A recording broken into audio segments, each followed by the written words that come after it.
जो कार्य मुसलमान शासक तलवार की धार से नहीं कर सके, वो कार्य अंग्रेजों ने संविधान बना के किया। जब अंग्रेजों ने देखा इस देश के लोगों के तेज को, तो उन्होंने सर्वेक्षण कराया हमारे देश का। 1600 ऑफिसर उन्होंने नियुक्त किए थे, जिसमें 2 मुख्य थे, लेफ्टिनेंट मुनरो 2 मुख्य थे। तो उन्होंने जाना कि इनके सारे तेजस्विता का हेतु इस देश की शिक्षा है, इसको नष्ट कर दिया जाएगा तो इनका सारा तेज नष्ट हो जाएगा। हमारे देश के ऋषियों ने शिक्षा को रखा था अरण्यों में, जंगलों में। वहां से बढ़ते बढ़ते जब हमारा समाज आगे बढ़ा तो भगवान शंकराचार्य ने सारी शिक्षा को मंदिरों के भीतर स्थापित किया। उसके बाद हमारी शिक्षा धीरे धीरे मंदिरों के भीतर स्थापित हुई। ये जो मंदिर बने हुए हैं, ये मंदिर हमारी शिक्षा के केंद्र हुआ करते थे। प्रत्येक मंदिर के भीतर विद्यालय होता था। हर ब्राह्मण के घर में 2, 4, 10, 20 बच्चे पढ़ते रहते थे।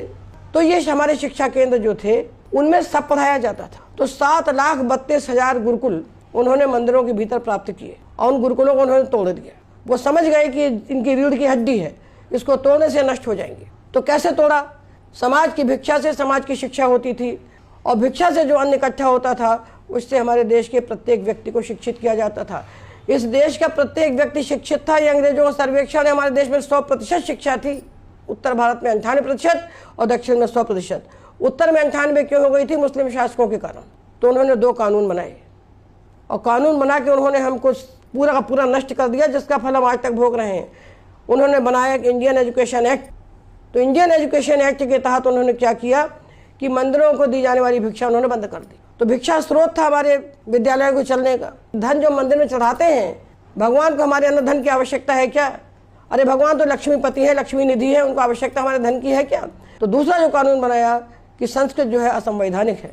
अंग्रेजों के स्कूल से जो 7वीं पास भी होता था, उसको प्राइमरी स्कूल की टीचरशिप मिलती थी, नौकरी मिल जाती थी, उसको मिल ही जाती थी। किंतु वो जो आचार्य 14 विद्याओं के आर पार निष्णात जो बड़े बड़े पंडित थे, उनके लिए 2 पैसे की नौकरी इस देश में नहीं थी। तो उन्होंने हमारी जड़ को काट दिया। अब जब विद्यालय मंदिर से निकल गए, विद्यालय विहीन मंदिर हो गए, तो मंदिर हमारे किसी काम के नहीं रहे। वही मंदिर पूरे देश में भरे पड़े हैं। इन मंदिरों का हम क्या करेंगे? इसमें हम क्यों अंधे के समान धन चढ़ाते हैं? क्या उन पुजारियों के, पंडों के भोग के लिए चढ़ाते हैं कि चोरी करने के लिए चढ़ाते हैं? किस लिए चढ़ाते हैं? एक बार हम खड़े होकर विचार तो करें कि मंदिर लक्ष्यहीन हो गए हैं। जिस मंदिर में संस्कृत विद्यालय नहीं है, उस मंदिर में जाने का भी कोई औचित्य नहीं है, उस मंदिर को धन देने का भी कोई औचित्य नहीं। हम 2 पैसे भी दान देते हैं। कोई भी गृहस्थ दान देता है तो अपनी आवश्यकताएं काट के देता है। उस धन का क्या उपयोग होना चाहिए? उस धन का एकमात्र उपयोग होता था इस देश की शिक्षा की रक्षा करना। क्योंकि शास्त्रों की रक्षा के बिना धर्म की रक्षा नहीं होगी, और धर्म की रक्षा के बिना राष्ट्र की रक्षा भी नहीं होगी, जीवन की रक्षा भी नहीं होगी। वो हमारी जड़ थी, उसको उन्होंने काट दिया। अब हम हो गए बिना जड़ का।